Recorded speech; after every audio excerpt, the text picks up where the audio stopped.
Pose with the fans. Pose with the pose with the pose with the fans. Pose with the pose with the pose with the fans.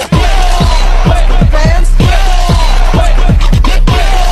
Halo teman-teman semua, selamat datang di TWH Podcast. Saya Ulfi Sira selaku host pada podcast kali ini. Nah, pada episode kali ini kita akan ngobrol membahas tentang sekolah alternatif, merdeka belajar, dan revolusi pendidikan di Indonesia. Nah, teman-teman online di rumah, nih kita kedatangan tamu yang sangat hebat dan super inspiratif sekali. Hai. Boleh Kak, dari kakaknya yang ini boleh perkenalkan dirinya dulu? Halo teman-teman, saya Sasmita Febriani atau biasa dipanggil Mita. Oke, kakaknya yang di belakang. Halo, saya Siti Triani Jinta Imran. Biasanya saya tuh dipanggil Tata, memang rada-rada nggak nyambung. Tapi lucu Tata. Iya. Lucu sekali. Oke, kakaknya yang pakai baju merah. Oke, saya Mirza Nainursyah. Biasanya saya dipanggil Kak Mija. Oh, Kak Mija. Lucu ya namanya ya. Kak Mija. Oke, kakaknya. Halo, Kakaknya. perkenalkan nama saya Safira, biasa dipanggil Vira. Oke, kakaknya yang juga hitam. Halo, nama saya Nina Ramadhani. Biasanya dipanggil Nila mana sih? Sikat Singkat ya kakaknya. Cuek. Iya, cuek nih kakaknya kayaknya. Cool. Oke, sebelum kita masuk ke materinya ya, teman-teman online di rumah, kita ada kuis nih untuk kakak-kakaknya yang ada di sini yang super hebat. Untuk mengetes pengetahuannya. Iya, benar sekali. Nah, yang nomor pertama nih, berapa provinsi di Indonesia? A 36, B 37, C 38. Oke, 38. Oke, benar kepada Kak Nina, baik sekali teman dulu. Hebat ya. Iya, kakak yang di sini hebat semua dan inspiratif sekali ya. Yang nomor 2, lagu Apuse dari Papua bercerita tentang anak A, anak yang merantau. Yang B, keindahan alam. Yang C ini agak ini ya, aduh, kesedihan ditinggal kekasih. Waduh. Tahu nih, ya yang tahu ada apa? Kalau gitu saya yang jawab ya. Oke, kakaknya.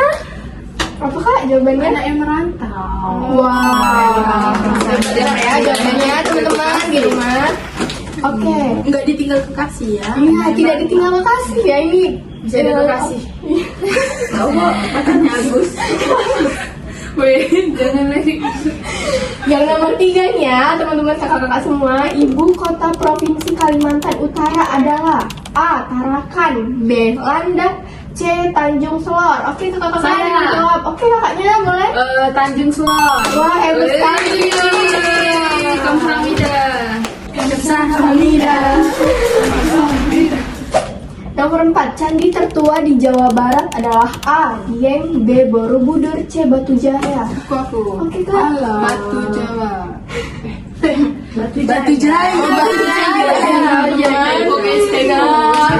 Oke, Wajar manusia.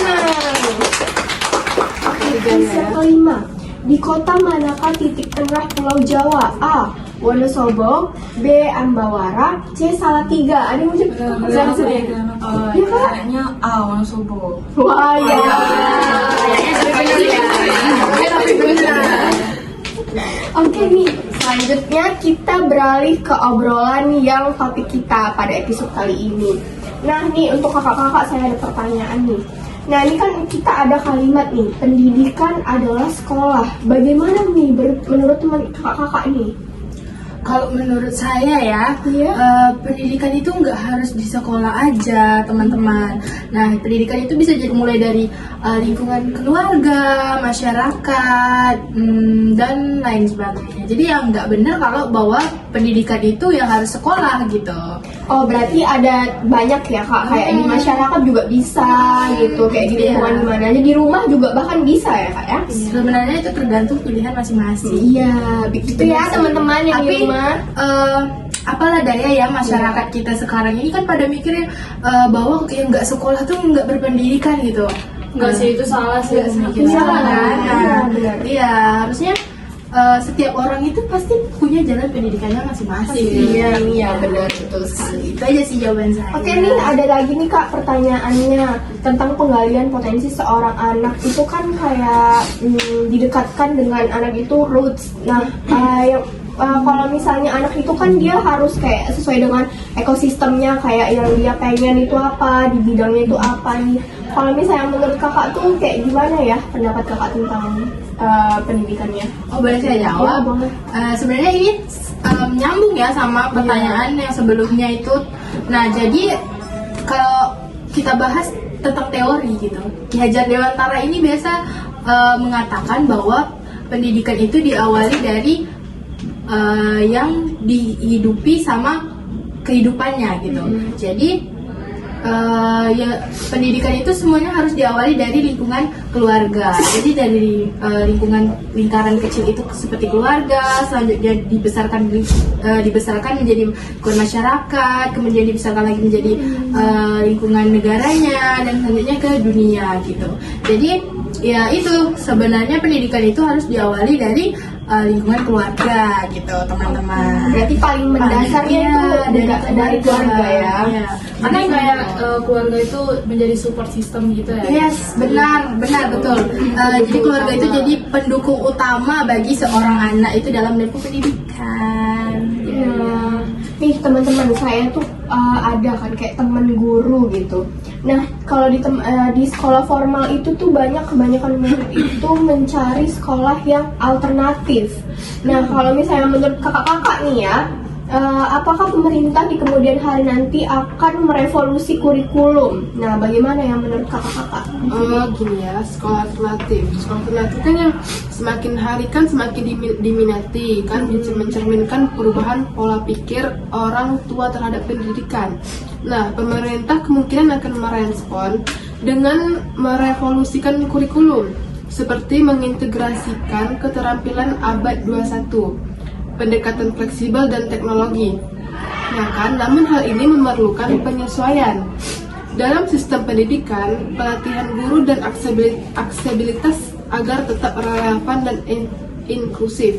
Mungkin itu akan merubah kemungkinan pemerintah untuk merubah kurikulum di masa depan.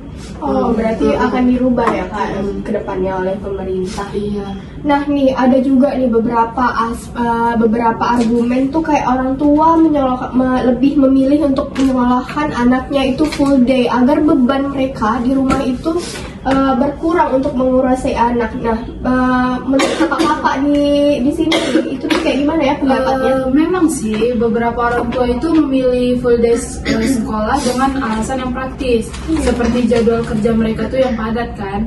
Namun keterbatasan waktu untuk mengurus anak itu hal ini dapat menimbulkan tantangan, terutama perhatian dan waktu berkualitas bersama keluarga berkurang.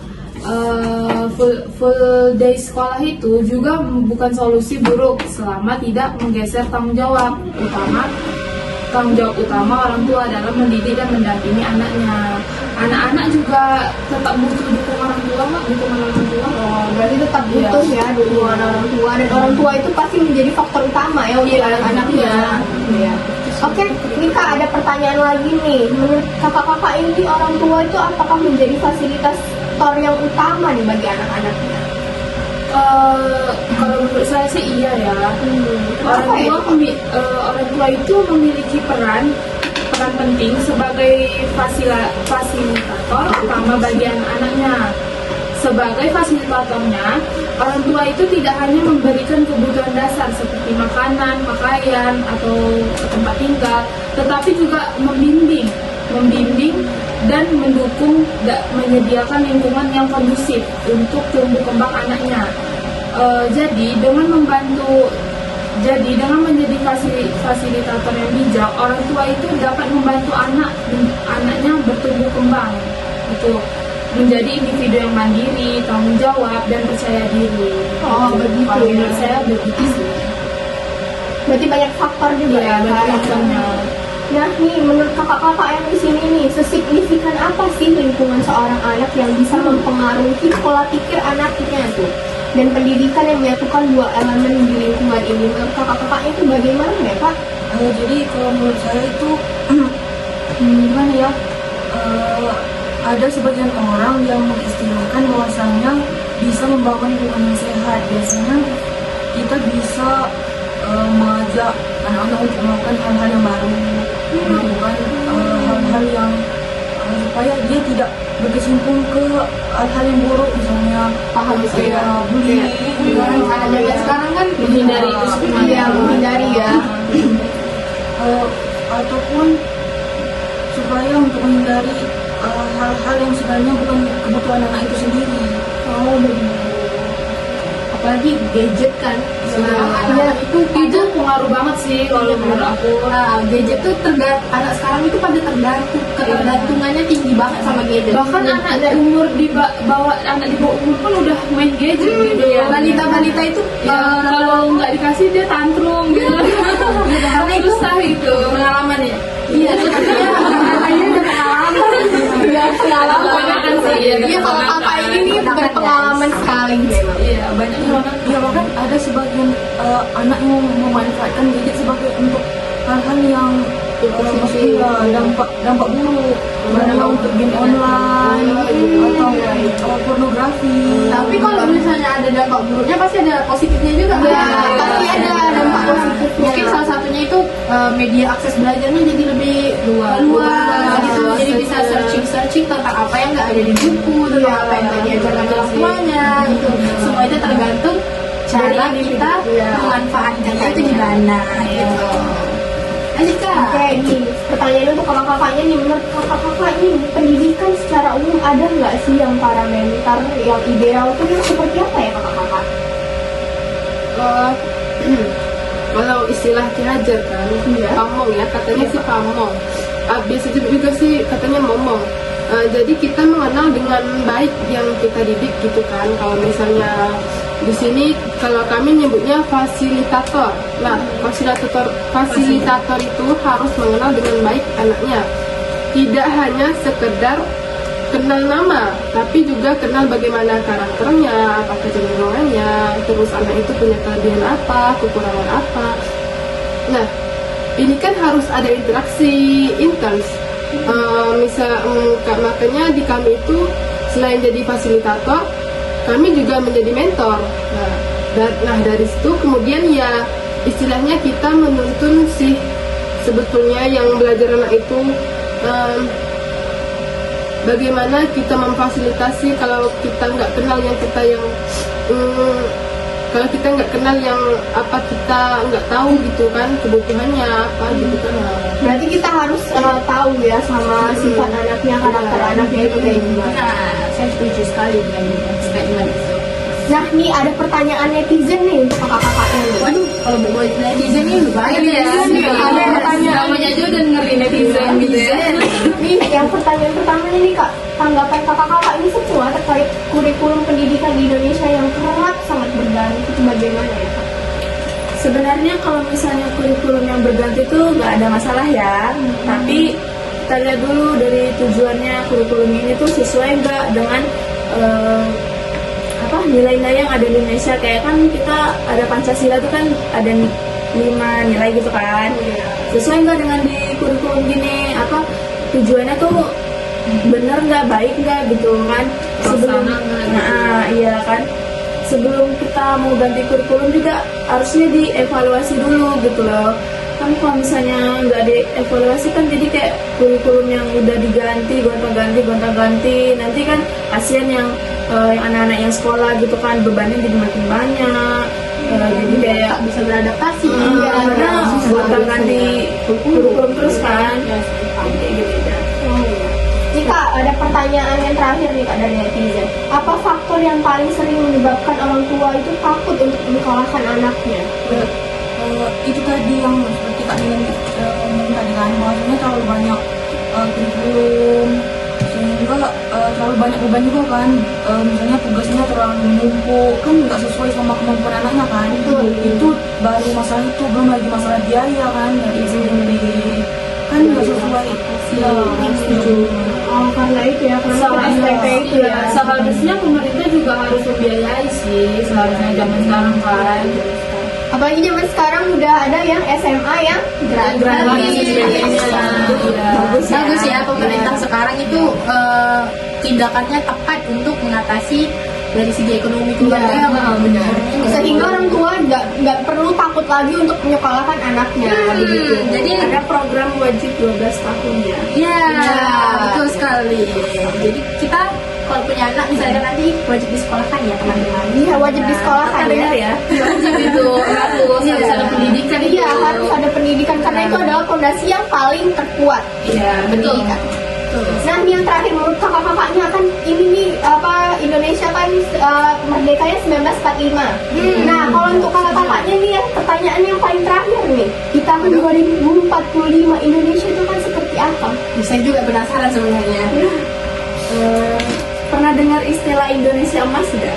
Iya, Ini udah viral sih. Iya, Karena pada nyebut Indonesia Di tahun 2045 Indonesia bakalan emas, Indonesia emas gitu ya.